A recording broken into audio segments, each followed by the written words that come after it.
Welcome back to Seminoles Sideline 365. It is KB, and with me is the old man, and we have some stuff to discuss tonight. Oh yeah, oh We yeah. so we are going to be in tonight's kind of preview or program. We're going to be doing continuing our series of off-season roster grades. That's going to be talking about who we brought in, who we retained, what do those position groups look like, and we're going to be focusing on tonight running backs, and then if we have time, receivers along with that. So we'll see how much over we go. Because I also want to talk about the trending topic tonight of this Oh, you got FSU to. debt conversation. Did So you that say debt or did you say Gus is gone? How about both of those that well, are, we got tend to both of be those trending? things. Both of those things. So yeah, this has turned into a show of different topics more than what we wanted to focus on. So I don't think we'll get to Think of it. everything. Think of it as like a smorgasbord. Yeah, You know, yeah, you go in, it's the buffet. You ever been to the Golden Corral yeah. buffet? They got everything: steak, seafood, desserts. Yeah, and obviously, I put out a quick 15-minute show when the news broke on Miles on, so I don't want to spend 30 minutes talking about that. I think it's kind of being beat to death at this point, and none of With a us. lot of speculation and not a lot of Yeah. facts. Yeah. So I think it's worth us discussing together. I don't want to spend 30 minutes on it, but we definitely need to talk about it live or together as a team here. Because I just kind of broke, or it didn't break, but just talked about it I when didn't it get to came out. say nothing. And then next, we do want to go into this debt conversation. I think a lot of it seems people are overreacting to it, and of course, people are going to spin it to fit their narrative and da da da. But we can go back and forth on that and what it could be leading decision wise, and isn't the reason for certain decisions. And then we'll go into the positional preview for running backs at least. And then if we get to receivers, we get to receivers. If we don't, we don't. But we'll try to keep it compact as we can and try to keep it as focused as we can. So let's go into the first topic, like we said. Gus Malzahn. As you talked about, as we talked about when it broke on Monday morning, it was, I believe, right? Um, Yeah, Monday. Malzahn's Monday. gone. He is gone. And Florida You State put woke up. me up. You woke me up with the news. You sent me a. You were one of the first ones, on the YouTube getting it out. Yeah, so I, Because I tried to get something out there just to get my reaction to it and talk about it. And you were moving and driving and stuff like that, so you couldn't get on. But yeah, he announced his retirement and he put out his own personal statement as well on Instagram or on X here too, talking about 35 years of coaching and talked about his family and his daughters and thanking administrators throughout his career, not necessarily FSU, not necessarily Auburn, but administrators throughout his career. And all his former players and stuff like that. And signing off on saying that he looks ahead I'm looking ahead for the next season of my life and excited to spend more time with my family and focus on what the Lord is calling me to do next. So kind of signed it off like that. And I thought it was a good statement. Once again, he didn't focus on any school in particular, just kind of grouped them all together and said he was ready to step away from coaching at this point in time. Then there was the FSU statement. They put it on Seminoles.com, kind of made it official there. Talked which was about, more complete in my opinion. yeah, and talked about his retirement on Monday. Excuse me. Promote the promotion of Tim Harris Jr., which I also covered during my show. Kind of the impact there, but we can discuss that. And also had in it a quote from Gus Malzahn too about, you know, about him thanking Coach Norvell for giving him the opportunity to coach at a prestigious program, and will continue to follow Florida State and believe great things are ahead for Coach Norvell's leadership in the offense under Tim Harris. So that was one thing that wasn't a part of his personal statement, but like I was telling the old man, because you Blew had some you up today. I blew up your yeah, phone he today. had some thoughts about this, about that quote wasn't in his personal Yeah. statement, da da da. And I work in marketing. I've worked in PR before, for an actual PR firm, and sometimes you're gonna have your personal statement, just like in a company. If there's amicable walking away or amicable kind of guy, CEO steps down, he's retiring, stuff like that, he's gonna go on his personal social and or LinkedIn and may post a statement and say, hey, I'm stepping away, grateful for da da da da.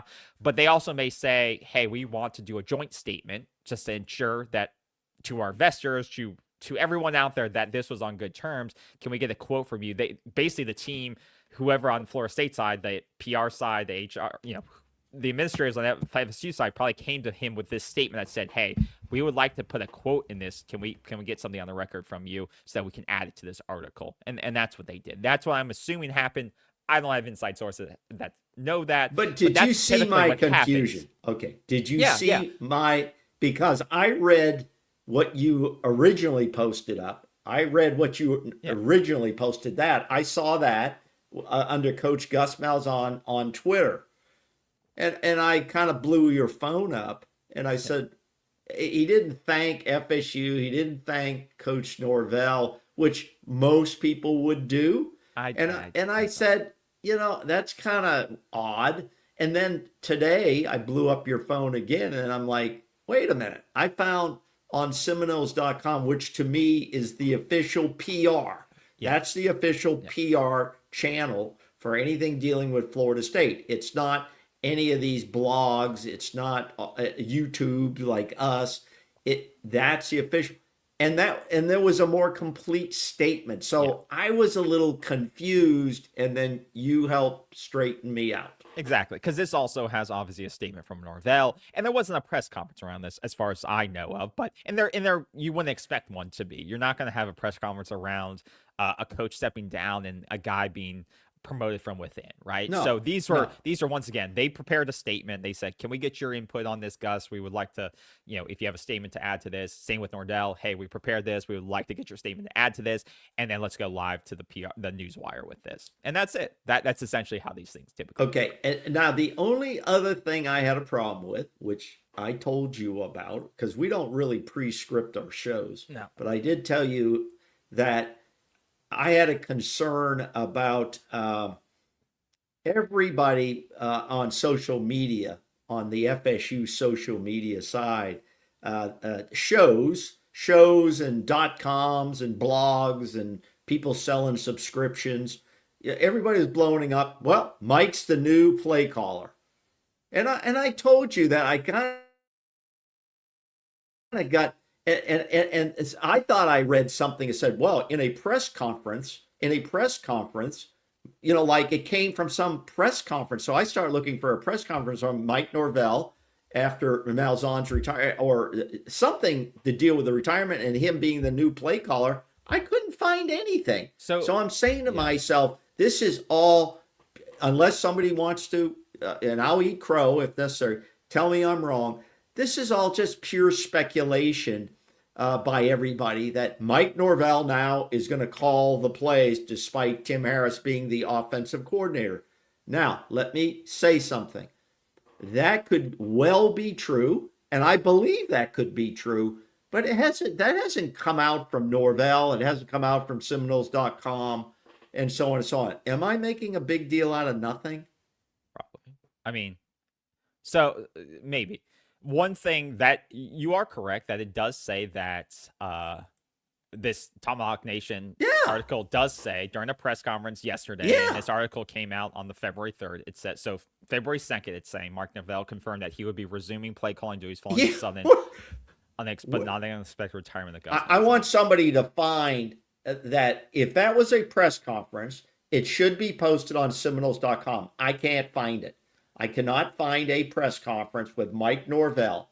Is this a loose adaptation of facts, or is this true?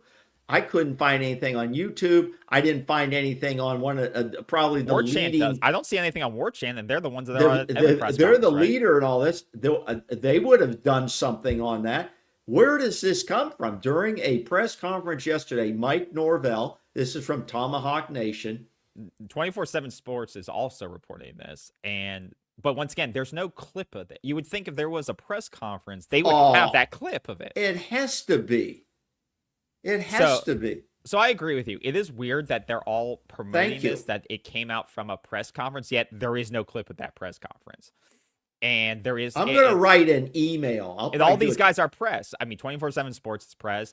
Brendan Sonnen is locked in. You would think there would have been someone there. War Chant, to my knowledge, doesn't have a clip of this. And, so it's and very if we're weird. wrong, we'll eat it. Yeah, But I do wrong think it's will eat weird. it, because that would be a huge press conference. That War Chant would have had people there. Knowles 24/7 probably would. Brendan someone would have been there. I don't get it. I really don't. I'm confused. So we don't have to beat it to death. No. But I am going to send an email to the SIO Sports Information Office there at Florida State and ask them, was there a press conference, and if so, where's the video? The only thing I can think of is if it was a phone conference and it was like something they did with media over the phone instead of it being like an at the podium type of thing, which but why sometimes does wouldn't that happen. be on somewhere? Why wouldn't that be out there somewhere? I agree. It's weird, and it's weird for them to frame it as this is this is a decision that's been made, and now it's being pushed out everywhere, because now CBS Sports has picked up that article, and now they're saying that play calling duties are being done. So because now they're saying according to 24/7 Sports now, so they're taking now what that article said, and now they're using it. So now they're propagating this. So apparently Tim Harris is just going to be a title bump. Look what it says. But has apparently decided to handle play calling duties exclusively. Who did they get that from? 24/7 Sports. Did they get that from Norvell? I mean, this is kind of, because just the other day, War Chant was saying they were reporting that there was nothing to confirm that. Now everybody believes that Norvell will take over the call duties. His job's on the line. So if you're gonna go down fighting, you might as well be calling the plays and take the blame, or win one or the other. Yeah. You're going to be the chief cook. And so everybody believes that. And I'm not trying to make it a big deal. I'm just trying to figure out where does this stuff come from. Yeah. That's all. I'm done. Yeah. So we'll have to see. And I think that, I probably agree that's the best way to go about it. I mean, Tim, like I said, I think this was a setup the entire time. I think Gus retiring now is not a surprise to the staff. It's not a surprise to Norvell. It's not a surprise to Alford. I think this was probably in motion for at least 30 days, if not since December. And I think they set this up for a number of reasons. I'll just summarize that. I think it was a money move, once again, to take that money off the books. His contract renewals and the money owed to him, they probably got a settlement of some sort of the rest of his contract potentially. So you save $2 to $4 million maybe on that contract. Because there were 2 years left on the deal.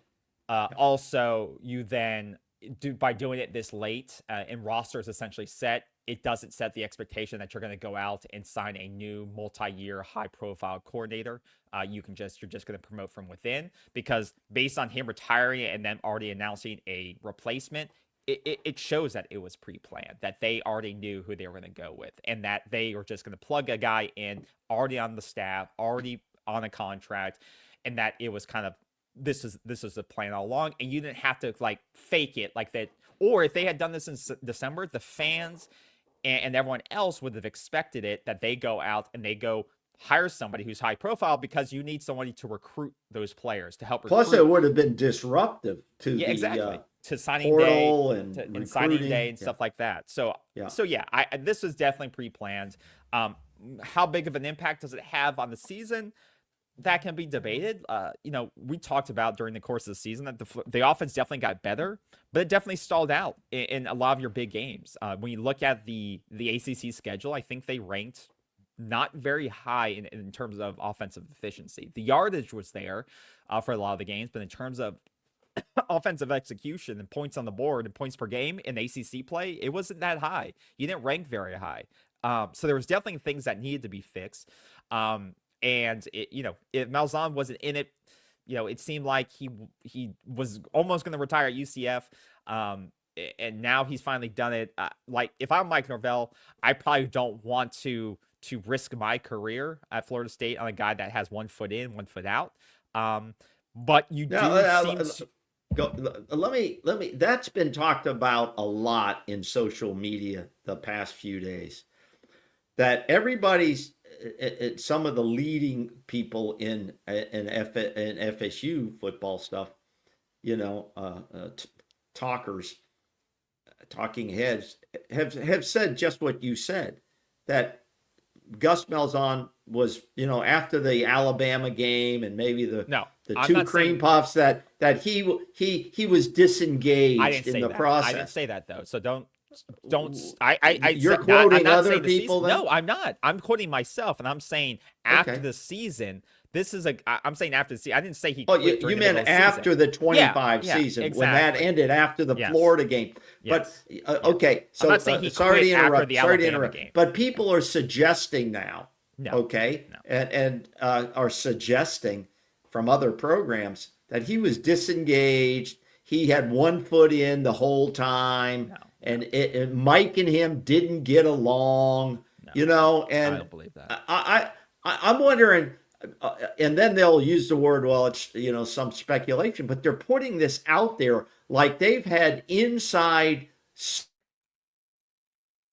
sources telling them all this stuff, but they just couldn't report it. If that's true, they had nobody had anything that Gus Malzahn was leaving this week on Monday. That shows you that it was this type of stuff's locked down. Nobody has some inside knowledge, but they're trying to pin him now. They've ricocheted anywhere from family health issues to he wasn't really engaged and had lost interest in coaching football, and most of the time during the 25 season he was not really into it, and he didn't get along with Mike. That's where we are on what the facts are. No, I don't.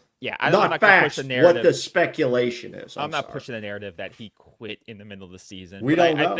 I think he's a guy that, at UCF, he after the end of the season there, he was retiring. He was walking away, and he was having to pay back like $6 million on that contract. That's how much he wanted to retire and get away. So then Mike and Alford talked him into coming then. Exactly. So and that made me think after this season and the struggles they had, and did he want to go and do it all again? And I thought too, maybe after December that they may go in a different direction. There were rumors that he would step away earlier than February, before the portal period and stuff like that, but he didn't, and he stuck around. And I thought, okay, we're going to roll with him for another year.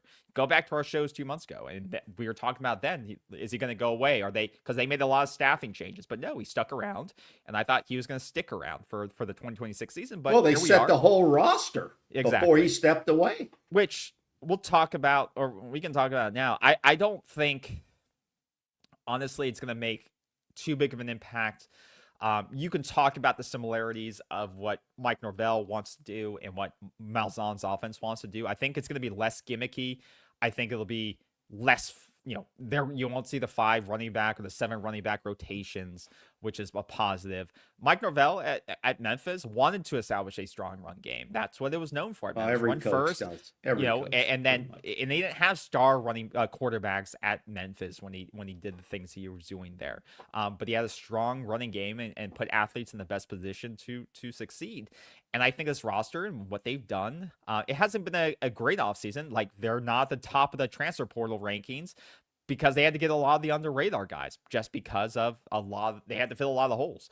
And they're doing a lot of high risk, high reward type of strategy this offseason. But they got guys that fit this offense. And I think you're going to see a similar offense, but maybe just a little bit less Malzahn in terms of trickeration and things like that. But I don't think it's going to be too different that it's going to throw off Malzahn leaving is going to throw off the season and stuff like that. And once again, you got a guy like Tim Harris Jr. who is a good transition between Malzahn. He's young, he's played, coach on Malzahn, understands what he does well, and he's been with the team for a year now, understands what Mike Norvell likes to do, what likes the system. And I think it's a good transition there. So he'll be able to execute what Mike Norvell wants to do. The big issue I have, and what I've always had Mike Norvell, is the micromanaging of the program. And I think that's where he struggled and trying to do too much and trying to be a head coach, trying to do the GM function, trying to do the personnel management, trying to do the offensive management, stuff like that. And that's where I thought he needed to take a step back like he did last year, because we saw what happened in 2024 in terms of the offense imploding, the team imploding, and him calling the offense. This past year, he took that macro strategy approach where he stood back kind of at more of the administrator, let offense be called by offensive coordinator, let him run the things, and then him be kind of conferred in on when they should do certain strategical calls. Did it get better? Yeah, it got better. Was it perfect? By no means, no. Was it perfect? But I'm interested in to see what does that regression look like, and is there a regression? Obviously, things worked in 2023. Offense was good. You had playmakers. 2022, things weren't bad. Things were good. What does he have the players? Does he have the mindset? And now with these new functions in place, like the GM, you got more administrators in place. Is he able to focus on, okay, I'm going to be the offensive coordinator. I'm going to call the plays, and I'm going to be able to set this up for success on the offensive playbook while also being the head coach and overseeing all the other things, but trusting the administrators around me to do their jobs correctly. Because you don't see from what I know of, you don't see a lot of head coaches that call offenses also be successful in other functions as well. Because it's just tough to do many different roles. So that's the one hesitation I have, and I think it's one hesitation that Florida State fans have. But do we see a 2023 type season with the offense again? There, you never know. You never know. But you have the players to do it. You do have some players to do it, and we'll discuss some of those players tonight. Well, I think to summarize some of this stuff too, because this is my first shot. You did the thing on Monday. I wasn't available. It is what it is. Okay. This is what it is. First of all, it was surprising. I'm not going to say shocking. Shocking would be Norvell steps down. Yeah. Surprising is when you lose one of your top coordinators. And basically, I think he was the assistant head coach, correct? I mean, whatever that means. Yeah. But so that it was surprising. The timing was surprising and interesting, and sort of leads to fans saying that it's a little bit dysfunctional in the way the timing was set up. Mm-hmm. It disrespectful to some of the players that were brought in when Malzahn was sitting down and supposedly going over tape with Ashton Daniels and maybe Malachi Marshall and showing them how they're going to be used. And then he gets them signed and then walks away. Little, not a good look. Now, things do happen. Things happen in life, both on the personal side and the business side. But if people in their speculation are saying that, hey, him and Mike didn't get along during the season, why would you wait this long unless you're doing it out of respect to the university and as part of your settlement? You say, I'm leaving, guys, at the end of December after the Florida game, end of November. I'm out. I really don't want to do this. I'm not fitting in this with Mike so well. I'm just saying what's being said out there. If he despised Mike Norvell, he would have walked away in December. I'm just saying what is going on out there. Okay. And I'm not making this up. You can go and look at other people's programs and there's a lot of that speculation. Then if that's true, like you said, he should have just said at the end of the Florida game, hey, listen, Mike and Alfred, I'm probably going to step away. But can you give me 2 weeks and I'll let you know? Instead, this thing goes on until almost the end of January, basically. Pretty much the end of January. Yeah. Everything gets locked in and so on. Now, the big question is, and maybe somebody at a presser will ask this someday or request interviews. I would assume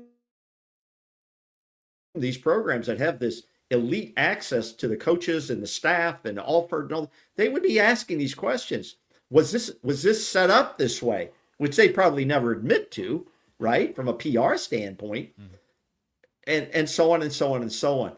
They should be looking for these types of interviews. Okay. And again, anybody wants to come on our program, legitimate person wants to come on our program and discuss some of this, whether Gus Malzahn or the administration, anybody's always welcome if you have that no. But so a lot of that's been bounced around, and it's kind of for Gus Malzahn, it's really kind of, it looks like egg has been dropped all over him. So when he leaves the program, he doesn't leave with a great legacy here in terms of this. Okay, now, so it looks a little bit dysfunctional from that regard, with all these different rumors swirling around of why he's leaving and so on. However, Mike Norvell, without a doubt, he's one of the hottest on the hot seat, probably one of the top 5 in the hot seat going into 2026. He's going to be calling the damn plays, period.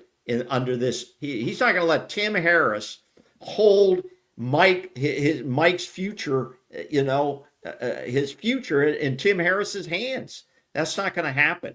Mike's going to go back to what Mike did at Memphis and what he did in 2023. He's going to call the plays. He will live and die by what happens. Yeah. Okay, period, on a budget type team. But if he can win 6-7 games, maybe that holds him for another year. I don't know what the expectation is. That, again, an unanswered question. It could go less than 500. It could go 8 games, win 8 games. Who knows? The bottom line is the timing was not great for this, and there's little facts that have really come out. Lots of speculation, but few facts. All right, let's move on from that and go into the other trending story of today, which is the the financial reports that were sent to the NCAA, which are now being kind of floated around across media. And I think there's some, some over speculation. Some people don't understand what's going on here, so they're just saying Florida State's. They put out some numbers without really explaining the numbers. Yeah. So as it says here, this guy works for Sportico. Florida State reported $437 million athletics-related debt in financial year 25 and $33.9 in direct institutional support for the fiscal year. And he goes in to kind of cover this, that Florida State on the books, it has more athletic financial debt than, say, Cal, which previously was kind of the no, I think Cal's number one. We're like in the top 5. We're number one now. We're number one. Yep. Okay. So yeah, when you look at it, the number is staggering. But the truth is, it's because of the football stadium renovation. Facilities. Those are $200+ million of that debt. And you look at it now, it's not good to have a 200% debt to revenue ratio. That is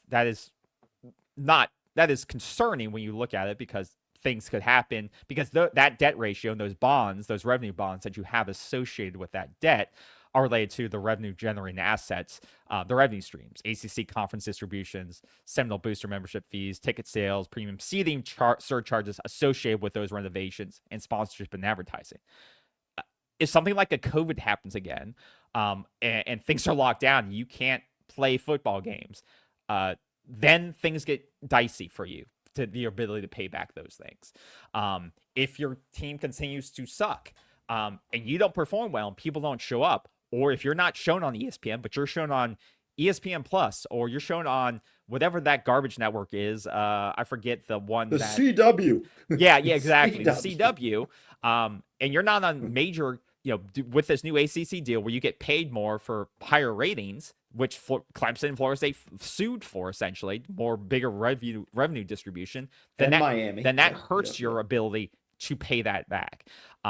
Premium seating surcharges. If you're not a good team, people are going to pay for premium seating at your stadium. So they did these renovations, right or wrong.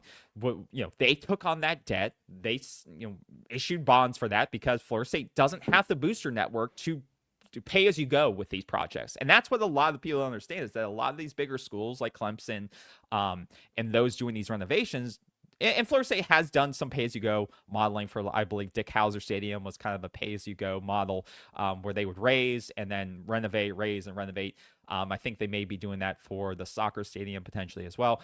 But Florida State doesn't have this huge alumni network that they can fundraise $200 million with, to pay this off, cash up front.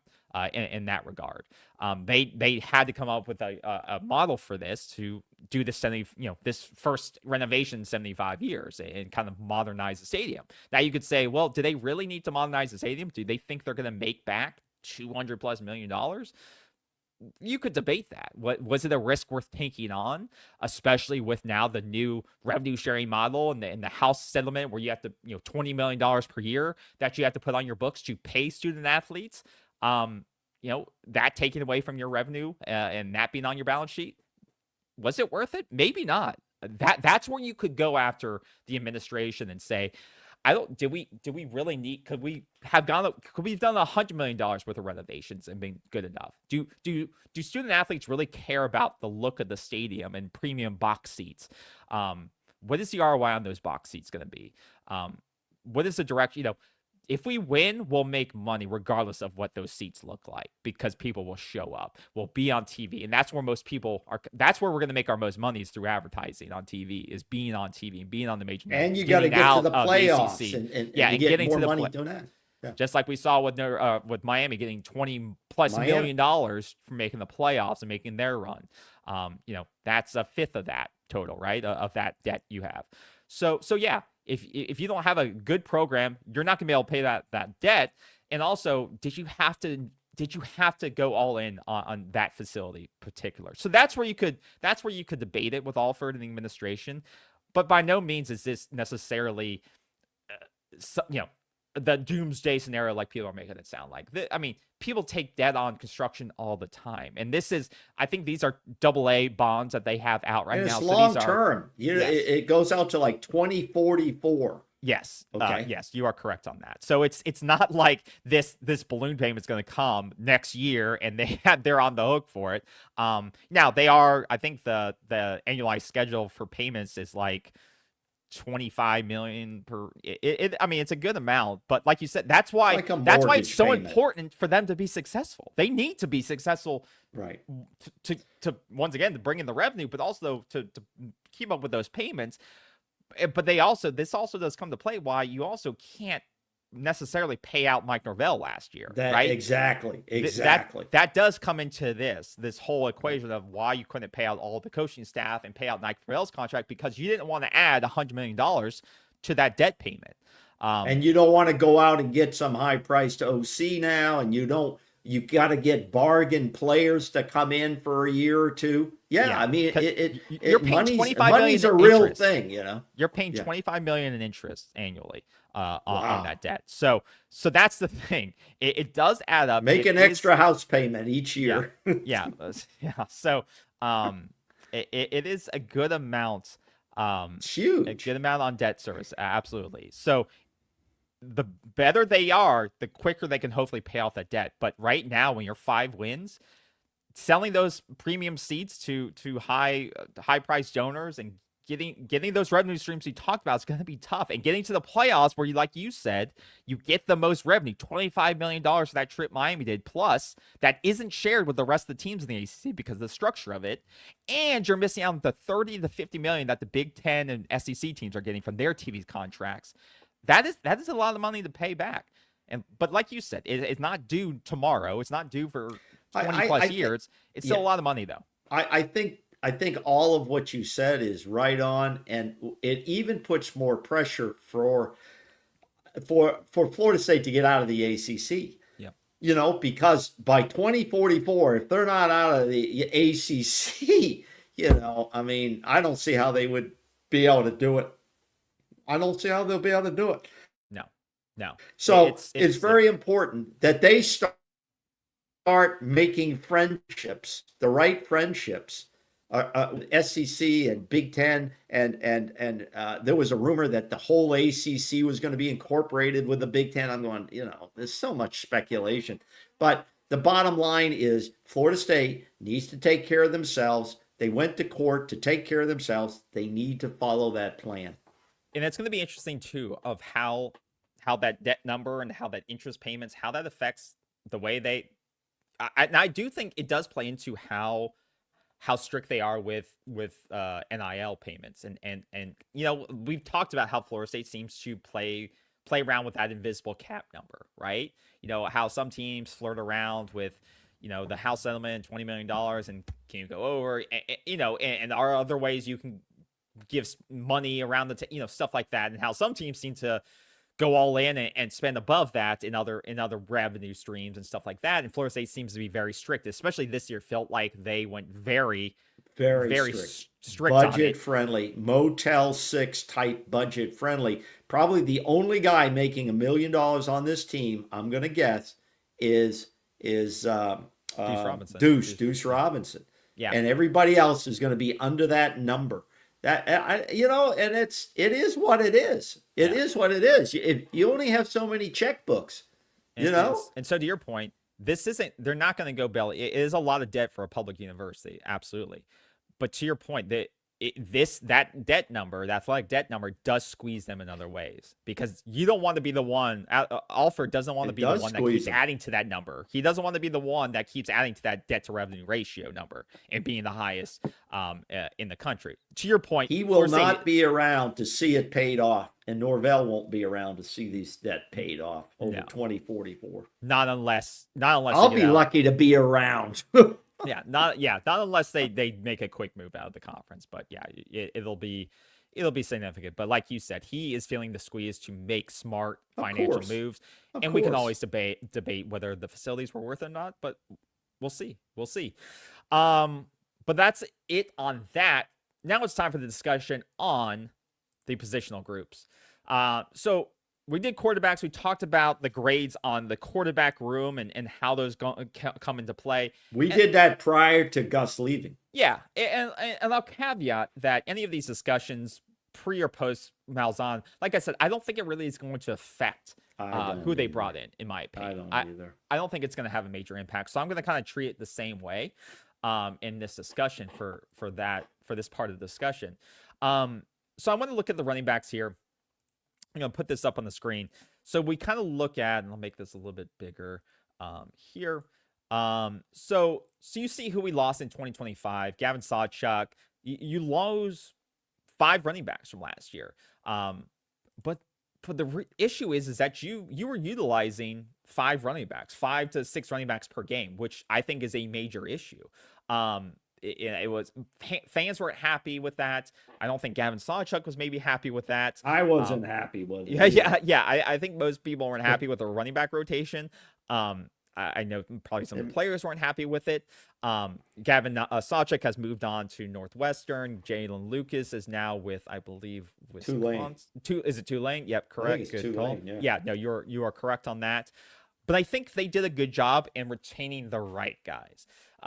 Chroma, we saw some flashes of him. Obviously, he was a true freshman last year, 405 yards, great PFF grade for a true freshman. Sam Singleton, the same thing. He finally got some snaps last year in limited play. He showed some flashes, 85.3 offensive grade last year.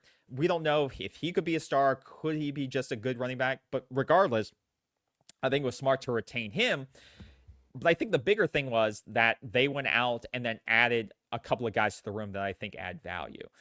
So you see last year, just running the football, rushing yards was 1741. That doesn't include the Tommy Castellanos rushing yards that added to it, because he had over 2,000 rushing yards last year. But there was a good amount. Tommy was your leading rusher last year, which I would probably think that will be more or less the same this year. I would, whether it's Ashton Daniels or you said Tommy had over 2,000 yards. No, I said the room had over 2,000 yards. But when you add in Tommy Castellanos, yeah, he was the number one rusher. I just said that. I said he had 500 plus yards of rushing. And so I expect that to be about the same in terms of the quarterback contribution, but maybe a little bit less. I don't think Mike Norvell is going to ask his quarterback to maybe carry the rock as much, but obviously the offensive line is going to dictate a lot of that too this next season. Who did they bring in this revamped running back room? Well, you got Tre Wisner, which I think is a very, very good pickup in compared to some of the running backs you brought in last year. The kid out of Texas, very, very, very good player. I think he's going to come in and compete for the bell horse kind of running back. And I think that this is something that Florida State fans are probably hoping for, is that they do try to establish a bell cow number one running back out of the gate, or 1-2 punch in terms of a running back rotation this season. I think this is a kid that could definitely be in it for Florida State in terms of that positional rotation. At Texas, he had the ability to, receive the ball a little bit, but obviously he was a star at kind of rushing the football. I think he had over 600 or 700 yards last year. And he's obviously coming to Florida State because he wants the rock. He's not coming here to be a rotational third rotational guy and get 5 snaps per game like we did some of our running backs last year. This is a kid that wants to get on the field. He wants to get the ball 15, 20 times a game. And I think there was probably some discussions made that, hey, you're going to come in and you're going to be able to carry the rock. Because last year at Texas, if we look at his Texas numbers, he got on the field, 10 to 15 times last year. And I think he's going to want maybe an uptick of that.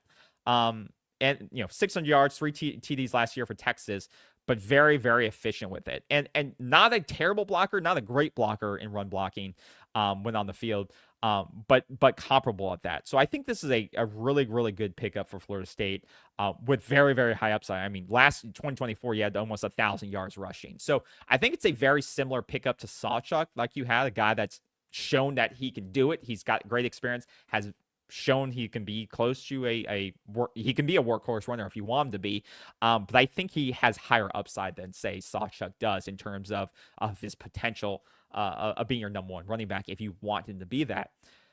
Any thoughts? Well, do you want to go to Jamari Sands, or do you want to give any feedback on Wisner? No, I think you have Jeremiah Johnson on there. I don't think he's on the team anymore. He's not on the official roster on Seminoles.com. Then I'll mark him as red. He's out. He's not a factor anyway. I think he probably transferred out. He wasn't a factor.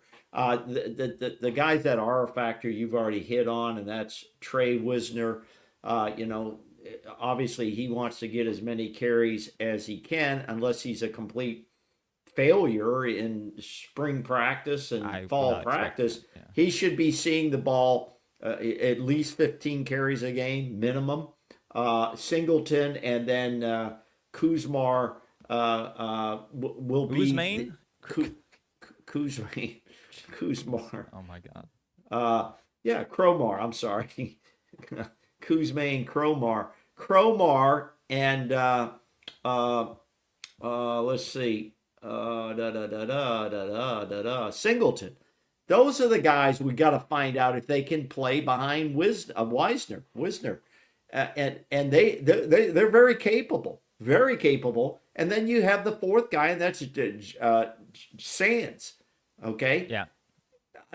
You don't need more than 4 guys. No. You've got some other young guys in the room, Zay Parks, and there's Amari Thomas, and maybe someone else coming in as a freshman.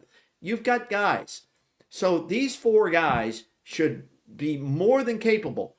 I'm going to be watching how quickly they start rotating guys through. If we're seeing that, that's not a good sign. You should have 2 running backs in the game, maybe for the entire game, maybe a third.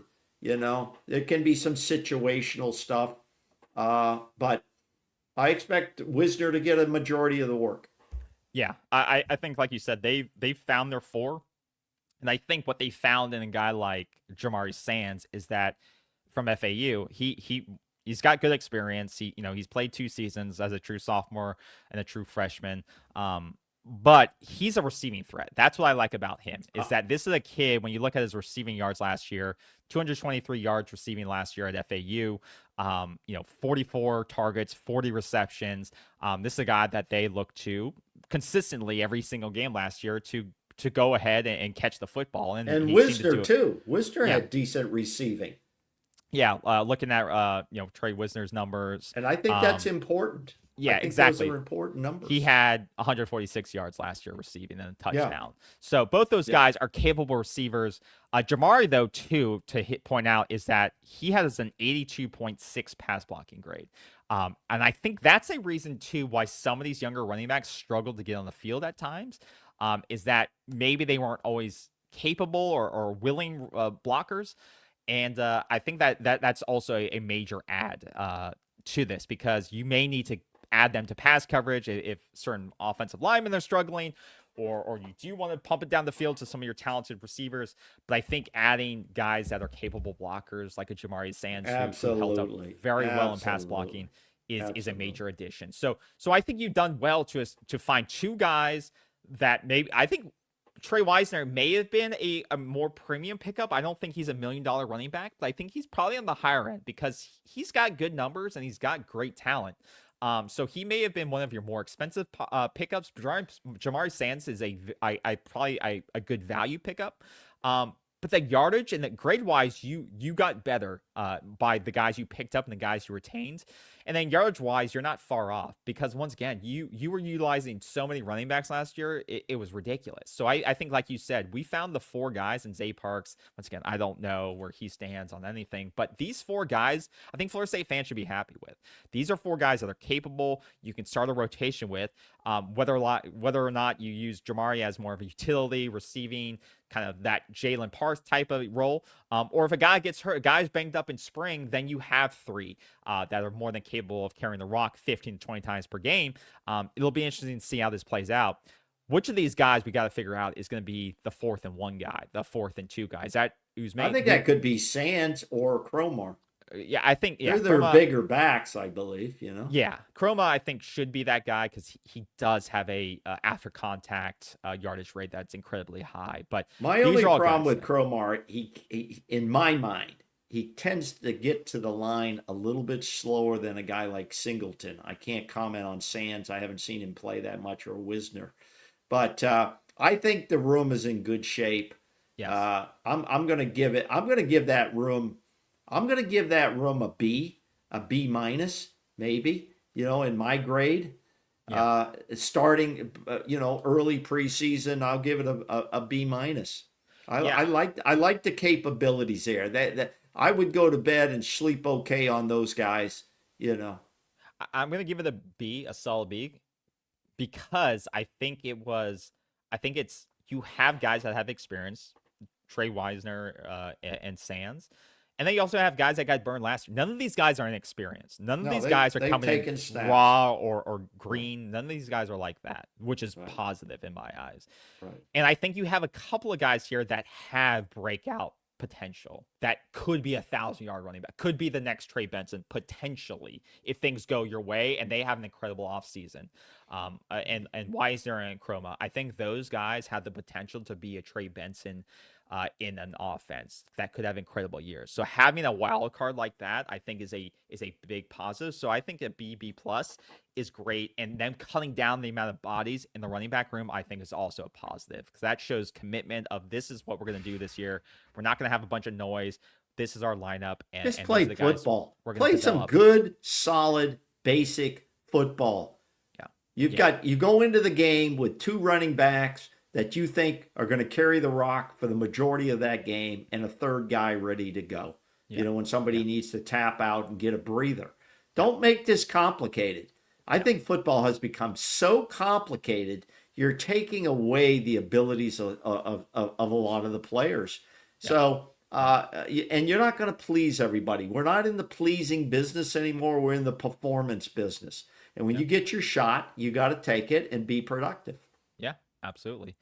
So that is the running backs. Now let's go and transition into the receivers, and let's just glob in tight ends. I think that makes sense, because Florida State didn't make a ton of receiver moves in the offseason, which I think is positive in some regards. So let's talk about those position groups together at the same time. So we look at the groups here and who they brought in, and let's compare the two. So obviously, Deuce Robinson had a breakout year. That was a monster retainment by the staff, and kudos to them for doing that. I think it was a smart move by him as well to improve his grade, improve his development as well, and see if he can give himself a better draft grade and get some money in the meantime.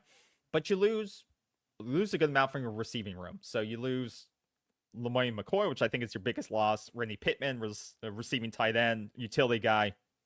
Jalen Lucas, who was that hybrid. Those are your major losses. Now, Elijah Moore, upside. Squirrel White didn't do anything. Amari Williams, tight end, defensive end, but more of a defensive side guy. So only major losses, Pittman, McCoy. That's all I see really on that side of things when we're talking about true receivers. Who'd you retain? Deuce Robinson, obviously. And then you retain guys like Micah Danzy, Javen Boggs, Landon Thomas, who jumped in the portal, jumped back out. Boggs, same kind of deal there. And then Danzy, obviously, you were able to retain, which was great. He never jumped in. He stayed true, which is amazing there. I think once again, this is a receiving room that's not going to blow anybody away. You're not, Deuce Robinson obviously is. He's a star in terms of this offense and what he did last year. He's a big time threat. Defenses are obviously going to respect him. The thing that's going to have to come to fruition is who is the number 2 here, because we saw a lot last year that once Deuce was banged up at various times last year. His shoulder, he played through a lot of things, but when he was shut down or when he was hurt, there was issues, and Tommy wasn't the greatest passing, throwing, scanning the field quarterback, but they had issues with who to go to, who else could get open, who else could throw to. And that may have been a quarterback issue, may have been a receiver issue. Danzy had a great first half of the year. Then he kind of trailed off in the back half of the season. But I think Danzy has very good upside, but he'll need to improve on that this season. Boggs banked up all last year. This will be a big second year for him to see if he can step into that number 2 or number 3 slot coming into this, because you lost LeMay McCoy to Louisville, who I thought had a great second half of his season. You really saw his athletic ability. You saw his hands. I think he's going to be a big time player at Louisville. So I think that was a loss, but Boggs is going to have the ability to step up and show, if he's healthy, what he can do with that. And then tight end wise, you lost Pittman, who was a utility guy. I thought had great hands, maybe underutilized, but you retained Landon Thomas, who was not featured last year. He had three receptions, 1 touchdown, but that was it. He kind of disappeared after his freshman year. We all kind of were like, where'd he go? Has issues pass blocking, with run blocking. I think that may have been the reason why he wasn't on the field. Maybe not, but that's what we're hearing. And then you get to Cyril Riles from ECU, 300, almost 400 yards last year at ECU. Big guy. I think he's like 6'2", 6'3". Receiving threat, consistently used last year. So he has experience, adds a big body to the rim, and adds a bona fide receiving threat to the room, which is what you want, because you don't know, you don't have any other reliable weapons outside of him and potentially the upside of Landon Thomas there. So looking at this roster composition, what are you feeling about who you lost, who you gained? And I include the running backs in here, because like we just talked about, the running backs you brought in, Tre Wisner and Jamari Sands, they are receiving threats in my eyes. So I think those are positive additions actually to the receiving room, because those are guys that defenses will have to respect, which I think is a major positive to this. So what do you see compared to last year to the guys they brought in this year? Because you didn't really bring in a lot of guys this year outside the running backs, but you got key retainment. Yeah, I think the room's going to be okay. Yeah. Riles is 6'3", 235. Landon Thomas is 6'4", 234. Split hairs. Yeah. They're both big guys. The question is, can they block? Because if you're, I'm thinking the offensive line, and we haven't gone through that position yet. Yeah. And won't tonight. But I'm thinking that those guys are going to have to help out, on run plays, especially. They may have to stay in on blocking plays as well, depending on how that offensive line comes together, which is going to be an interesting discussion that we'll have. But Riles looks capable if he can block, and he looks capable to catch passes. Since Mike Norvell's been here, I don't care who the OC is. We haven't seen the tight end used a lot in pass plays. Okay, in my opinion, I like the use of a tight end in pass in the offense. I think it puts more pressure on a defense. Yep. So I think Landon Thomas and Riles are going to get a majority of the reps. Chase Lofton He was injured most of last year. He's another good sized guy, 6'6", 220. He'd be a good guy down in the red zone, if he shows he's got hands. And he'll start to probably work into that rotation. I would expect him to be probably third into that rotation. He could also play some of the wide receiver position a little bit, kind of like what Brankowski did for the Patriots.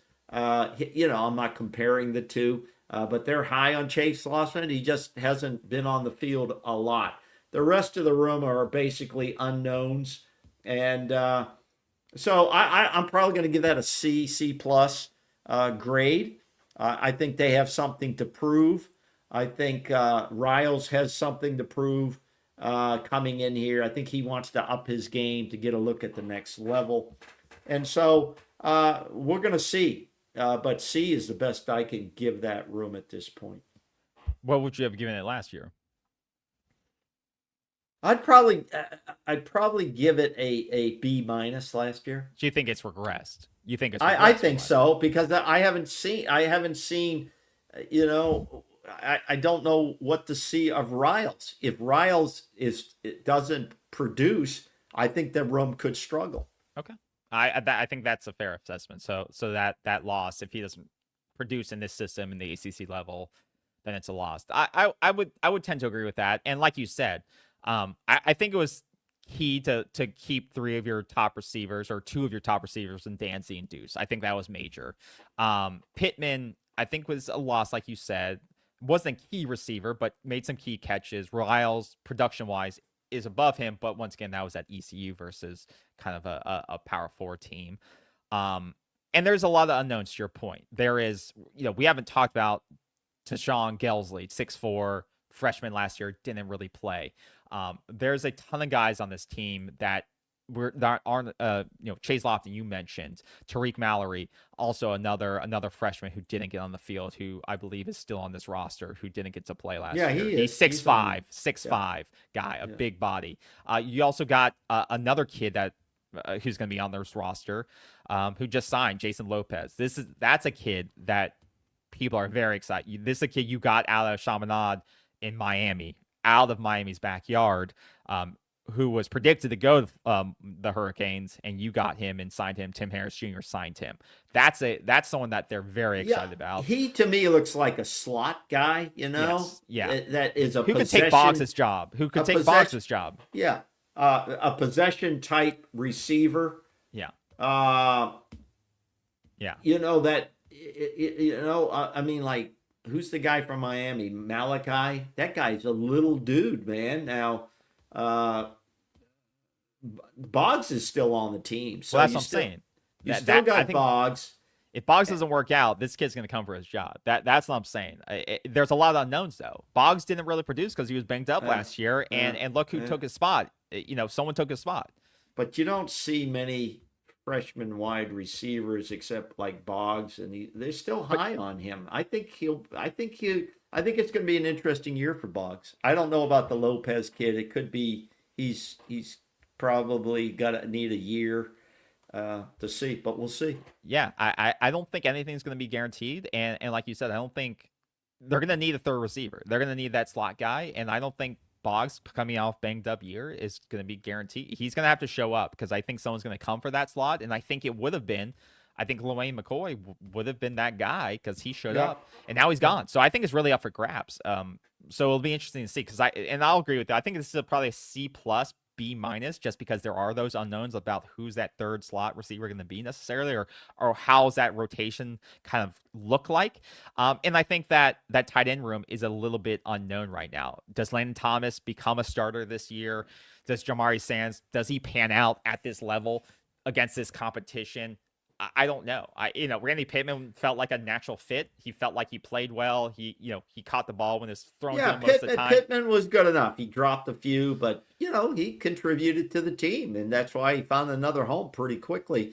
And we need Landon Thomas to step up. Landon Thomas he's got good hands. When it's thrown to him, he catches the ball. They just need to really work him. They really need to work him and put him under pressure to see if he's gonna.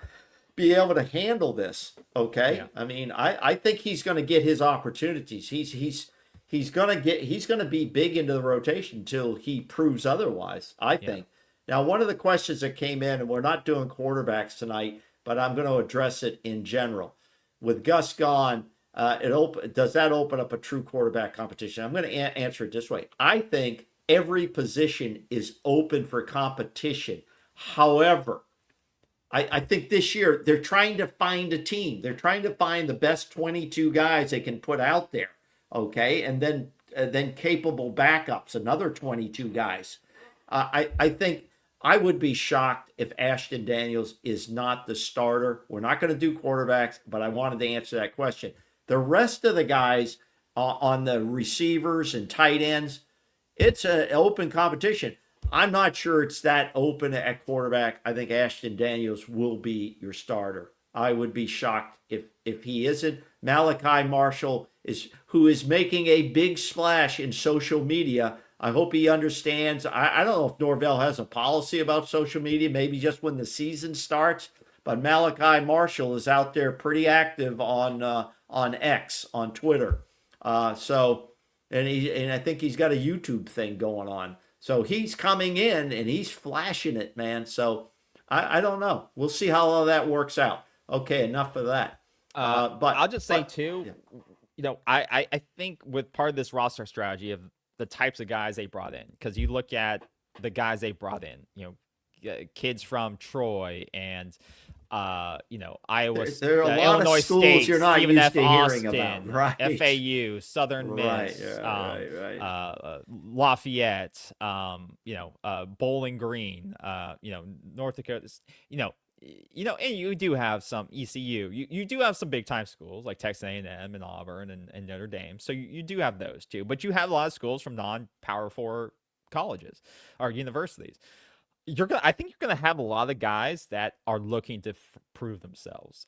I don't think there's gonna be a lot of entitlement on this team. No, and I think that's part of the strategy too. Is that there's not going to be a ton of ego. I think, but when you bring in a lot of guys, you don't know where the leadership's going to come from, and it's hard to mesh a lot of guys year after year when you had a lot of turnover. And so that's always the struggle when you bring in 30 guys every single season, and then you bring in a freshman class, is who are the veterans that are going to bring the room together? And it's a problem. It's a real problem. Yeah. And so you got to have someone who steps up and brings people together quickly when you have 50 new, a high school class of 30 people plus a transfer class of, 30, 20 people or whatever it is. 50 new faces trying to mesh them together with an existing roster that of 30. It's tough. It's really tough to do that. But I don't believe that a lot of the guys they brought in are going to be egomaniacs. I think they're looking to prove something. That's why they're coming. Well, I think they're that's looking for an opportunity. Yeah. That's they're looking the nature. For an opportunity. They're not coming here because they're necessarily think it's going to be, this is my championship run, or this is I'm coming here because I can make $5 million a season. No, that's definitely not the reason. They want to compete. They're looking to compete. They're looking to prove something to people.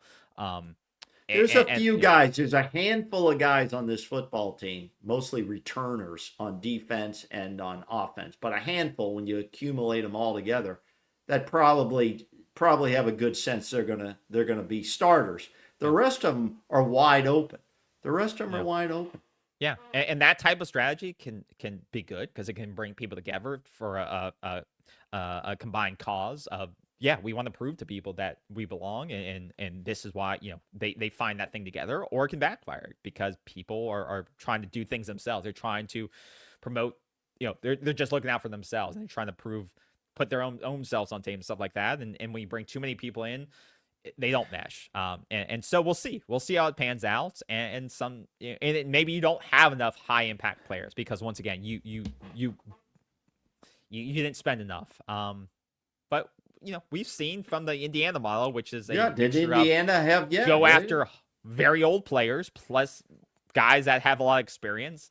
You can mix in veteran guys with high impact guys, and you can build a roster that way. But they also do have money. Let's not pretend like they're not getting Mark Cuban money too, so they can spend on the roster as well. So I don't want to go with the narrative that Indiana is spending on a shoestring budget, because they absolutely are spending money, but they're doing it. They're doing it smart. They're doing it with a very veteran man-built lineup as well. So we'll see how. Well, I think players today, I don't see them as loyal to one place or another. That seems to be the kind of the business model. Okay, whether it's sports or entertainment or whatever industry people are in, there doesn't appear to be loyalty. Most people now and players are free agents. Yeah. Okay, they're free agents from year to year. Now, when they come in, though, they're coming in for certain goals. I'm not sure that winning the national championship is their biggest individual goal, to be honest with you. And if you're losing games and you lose that chance, you think you're out of the playoff run, it definitely turns individual. There's no doubt about that in my mind. Then they're trying to put as much as they can, good and positive, on tape. Yeah. And that tape will be used for either going to the next level at the NFL or going into the portal, okay? And trying to get picked up someplace. You could be 4-8 on the season and you have a tremendous season like Deuce Robinson. He could have left. He probably could have gotten better money. Oh, yeah. And so I'm sure some of the top 10 teams out there would have paid him more money, but he came back. So and he's a legacy kid. So that could have been some of it. But for a majority of players, I would argue that it is more about individual goals than it is about school loyalties or team related goals. And as you said a few minutes ago, trying to bring that team attitude, because that's what wins games. Ultimately, that's what wins games. Each person has to win at their position. But if you're winning at your position, you're also winning on tape, and possibly you're winning games. But when you're trying to throw these teams together now, that's when coaches have their biggest challenges. Yeah. All the coaches will be challenged. And it's going to be very interesting, but that's how it is across the country. That's how it is even with the top 10 teams. It's who can put together the best roster, develop the team mentality, and win. Yep, that's it. All right, I think that's going to do it. We went over a lot tonight, but I think we did it efficiently. I hope we did. So our next show and this thumbnail and this topic, I mean, it won't kind of represent all we did tonight, but thank you guys for going through it with us. And next show will be on the offensive line. We're going to do a breakdown of the offensive line and how that looks year over year, and give our grades on that. And then we'll be covering obviously special teams, because obviously that was a mess last year, and how that looks to rebound. And then we'll switch over to the defensive side of things and give our breakdowns of those position groups. So be on the lookout for that. We may pre-record those and drop those throughout the week as our schedules are kind of up in the air right now. So be on the lookout for those. Be sure to like and subscribe if you'd like what we're putting out. We always appreciate that from you all. We appreciate that. We appreciate you guys. So thank you again for the comments and tuning in tonight, whether you're watching live or recorded. We really, really appreciate that. So and let us know too in the comments. Let us know in the comments or somewhere. Let us know.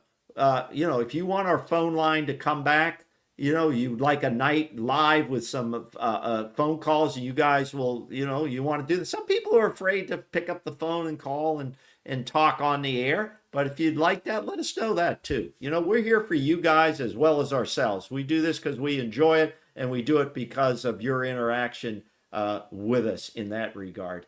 We appreciate that. For sure.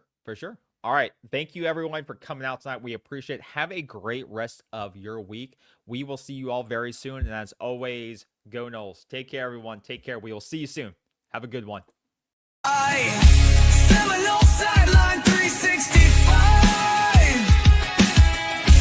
Feel the roar, we're coming alive.